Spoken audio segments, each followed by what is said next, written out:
Hello and welcome to Costa del Sol Chatter News. Lots going on the coast as usual. Well, I can happily report that we can top up our tans this week.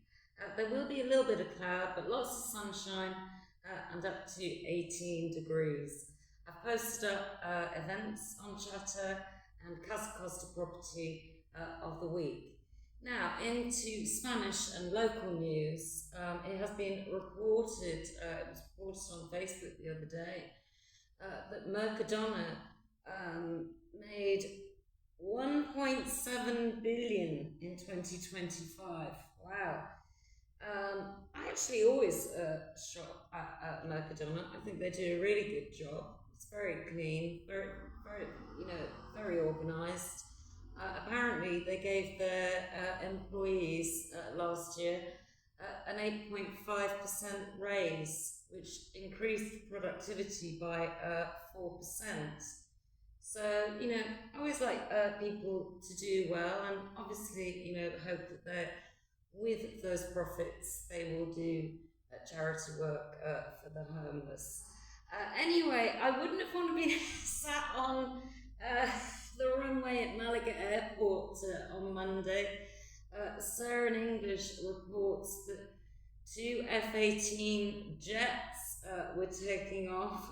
I wouldn't have been happy in the current Middle East situation if I was on the runway. But actually, it was just a student training scheme, but the Air Force do routinely. Anyway, Euroweekly's front page news today is something quite dear to my heart, and I've signed a petition.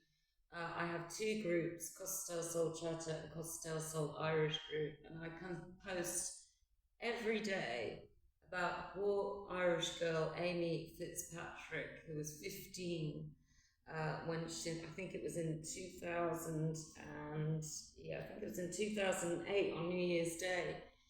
She vanished in Mijas. She still hasn't been found.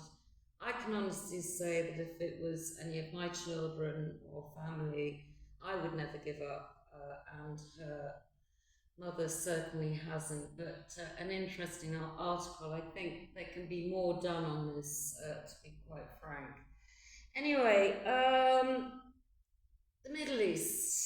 You knew I was going to bring that up. Spain, Italy, Netherlands, Greece, France, and UK have deployed to the Eastern Mediterranean after a drone attack on RAF Akrotiri in Cyprus. Now, I saw HMS Dragon leave Portsmouth.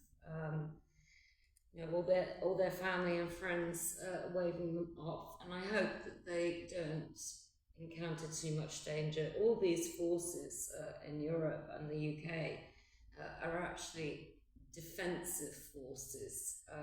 The F-45 destroyer that's been deployed, interestingly, can fire 8 missiles in 10 seconds and also cover 5 times the size of Cyprus.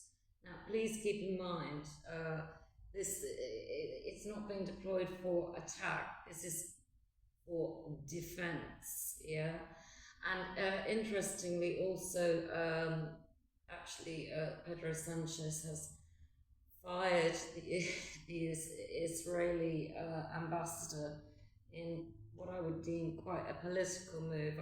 There'll be more on that, I believe. Anyway, this is also another thing. While the war is continuing, Trump seems to have this particular tactic of look over here, i.e. look at the war, don't look at the Epstein files, and don't so much, though he is now really going for it, look at the Save America Act.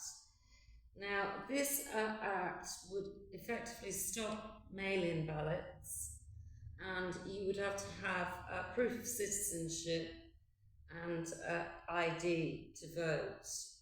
Now, this is mainly being done as a political move, and I'll tell you how it's going to affect Spain, because they've got the midterm US elections coming up, and Trump pretty much knows that he's going to be losing. My prediction is the Senate will not pass this act, in which case it's going to make the mid-term elections in November very interesting, and Trump won't be able to wield as much power as he has in his second term.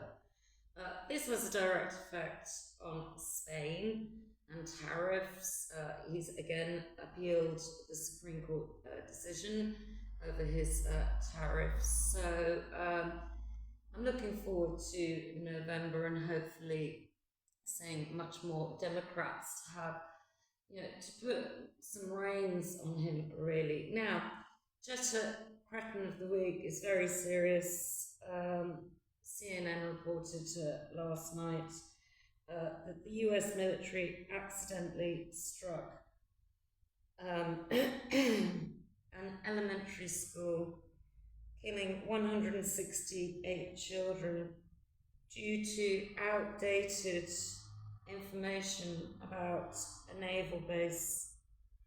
Well, I'm afraid that's just not good enough. I mean, honestly, if you're going to go to war, make sure you know where your targets are, not killing children. So I think there's going to be a real furore about that.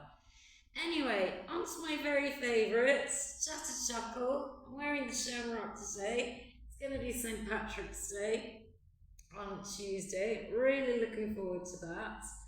I posted up on Chatter the iconic, and my mum, Irish mum actually told me about this, the iconic Irish dancer Michael Flatley when he danced with Gene Butler in Riverdance in 1994. Well, that started his whole career. Wow, I've got many stories about that, I can tell you. The funny thing about St. Patrick is he was actually British. He was Catholic, and his job was to get rid of snakes in Ireland. Well, there are no snakes in Ireland, but I can tell you I've encountered a few snakes in my time. Anyway, I wish you a fantastic St. Paddy's Day, a sunny weekend, and it's goodbye from me.